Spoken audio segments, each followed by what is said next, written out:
All right, man. We gotta get into this shit. About to be some light skin on light skin crime about to happen right now. I'm for real, yo. Like this nigga, honestly, this little red nigga make me fucking sick. I'm tired of his ass. Cause this ain't the first thing. First, you let your bitch just walk all over you, talking crazy in the media, talking about Why was she missed that? she missed niggas coming at her and all this other shit. She hate that you a star. So first, that's crazy. Then you go out here and sign petitions against affordable housing For people who make not even just poor people, just people who make like minimum these like wage. yeah, these like no, this It's like hard working it's not mothers. even minimum wage. This is like niggas who are making like 80 to 100K type shit. Like I guess for California, it'd probably be like 100 to like 120 or whatever. But these niggas are like That's moderately not minimum wage for California. I didn't say minimum wage. That's for what, California. no, I mean that you would hope it's your minimum wage, but shit, that's not the federal. I mean that's not the state minimum wage, but that's like lower middle class people was. And even that's still a lot of money for low middle class. Yeah. That's what the housing was for. And this yellow ass nigga gonna sign a petition saying he ain't for it. He don't want it in his area. He don't want these folks. He want a fence build up so they can't see over. And now this motherfucker Steph Curry then teamed up with Seth MacFarlane to ruin one of my favorite IPs. Temporary layoffs. Good fucking times. Easy credit rip-offs. I don't think people understand Hey, how important this show is. got 'em. All right, hold on. Not too much now. It's time to get serious. I don't think folks understand how important this show is. This show has always been very important to me. Old ass nigga. It's not even. I wasn't around when it first came out. I just watched the reruns on TV One when I was home, just like everybody else. Cable having ass nigga. You good? We lived good over there, baby.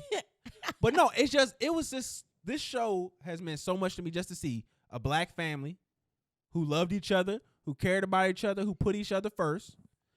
A show that addressed the systematic issues that caused their poverty. They didn't just sit there and blame the neighborhood for everything. Mm-hmm.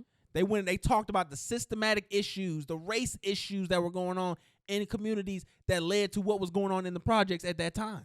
Mm-hmm. This was a real show that not only made you laugh, it made you cry some episodes. It made you mad. I still hate Florida to this day because that bitch is the worst TV mom of all time. She's the worst. He talks about it regularly. She's the worst. Kept that family in poverty because of her weak-ass morals. Fuck But your morals. At the end of the day, that show resonated with people because it was true. We may not have it all, but because we have each other, we gonna have a good time. Mm-hmm. And that was the beautiful part about this show. And you'll see that this fucking... That shit was a lie. This, if we're broke, we're gonna have a terrible time. I mean, again, they're But talking about continue. it in the environment that they're at in that time, where they can only make the best of what they have. Terrible fucking time. This shit here, Bad what they time. turned this into is fucking a travesty. So they're doing an animated Good Times, executive produced by Steph Curry, Seth MacFarlane. There was another guy on there. What was his name? Something Lear. Yeah, I another thought you white had guy. It. It's a very, very old white man. Yeah, very niche white guy. And just to see what they've turned this into is just so fucking disgusting. So they have some of the elements in this new Good Times. Again, granted, it's animated. They have a baby who's selling drugs. A young black kid is selling drugs in his diaper. It's not. It's literally a baby, not a young black kid. It's a baby. It's fully a baby. They also got essentially like the Dave Chappelle joke, where there was a baby on the corner selling crack. Norman Lear. Okay, yeah, that was the other guy who was the executive producer. They also got, what else they had? They turned the baby. They basically had him doing that, was selling drugs. The oldest son has been in 10th grade for 3 years. They literally writing the mama to be some, obsessed for colored Jesus person. They got a scene in there where Jesus getting a phone call saying, "Hey, phone, new phone, who this?" So yeah, there's another. So it's right here. Okay. Yeah, that was the scene with Jesus. There's another. Jesus is black. There's another scene that they had where they showed the supposed rival gangs shooting from building to building at each other, like it was a fucking Super Jail the show. Like they really out here turning this wholesome black show into a destructive propaganda machine. Let me be the devil's advocate really quickly, because I did also watch the trailer for this. And then before that, this specific scene of the gang shooting at each other, there is a scene of like basically FBI with wheelbarrows of guns, like running the guns into the building. So maybe they didn't I'm hoping this is like my black hope that they didn't show the nuance of like them showing like how the drugs got into the neighborhood and how the guns got into the neighborhood. And you said that Good Times focused on like the systematic problems. So maybe hopefully this show will focus on that more, and they just didn't put that in the trailer because that's not fun and it's not funny and it's not going to catch people that much. But they did put that one little part did give me like a little bit of hope that maybe this would be like the original Good Times and would focus on like why the projects are the way they are. No, instead of just like caricaturizing the people who do live in the projects. I will say this. Carl Jones is the creator of the show. He worked on the Boondocks. He worked on The Last OG, Black Dynamite. So like very satirical. Freaknik the Musical. I don't know if you remember Freaknik the Musical. No, I don't know. We should have watched Freaknik on Hulu. Yeah, we because it came out. But Freaknik the Musical was with T-Pain. He was voicing the ghost of Freaknik. Okay, so if he's the producer? He also was a executive producer on Young Love. Okay. The show with Issa Rae, the animated show you didn't like, Issa Rae show. It's just because it wasn't for my age demographic at all. I didn't like the way it was timed. But the fact that he's in the mix, and then just I'm really, that's the only reason I'm going to give it a chance, and why I'm going to watch it is because of him.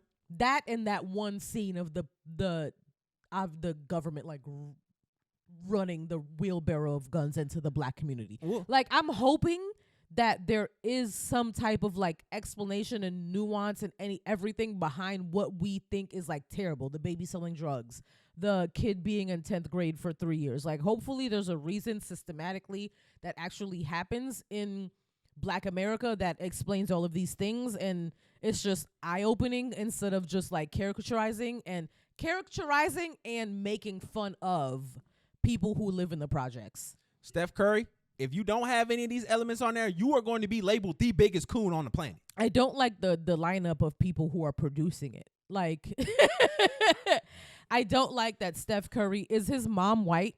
Steph Curry, no. She's light-skinned too.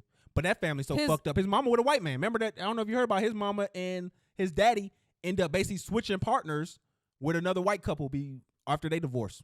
Oh, so his mom is with a white man and his dad is with a black woman? And that white and black woman were once married. That white and white woman and white man were once married to each other. Oh, goddamn. Messy. We need to get real. into that.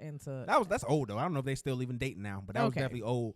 But no, like I was saying, the one thing about this is, and I guess a lot of people will jump to the Boondocks when they talk about the criticism. The Boondocks, they had a message with what they were doing. Kind of like 100%. What you were saying. Like, even if you pulled a nigga moment where they had the two niggas shooting at each other and they didn't kill each other after the nigga moment happened. Like, there was messages and symbolisms and hyperbole taking place. There was parody and satire being done. This here, Boondocks was beautifully done. To take this IP and turn Boondocks into Bebe Kids, Steph Curry, you gonna have a lot to answer to. From what the trailer looks like, that's what it looks like right now. We're gonna take this clip up and we're gonna clip it up from when we actually see it, and we'll see if there's an actual difference in what the trailer looks like and what the show looks like. Steph, you being the only black, they got your ass. Black. They put your black ass name top of everybody. Yeah, I don't like that, and I hope that like as a black man with a black mother, you advocated for what the actual black experience is. I don't know what your life was like. I don't know if you actually felt it. I didn't really actually feel it. His dad was a fucking NBA player. He was fucking okay. You didn't feel it. You didn't feel it. You didn't feel it. As I did not. Okay, so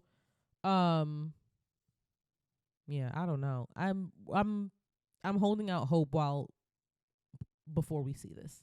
I'm not a believer. Like I said, this feel like the dude who laughed at the white boy saying nigga.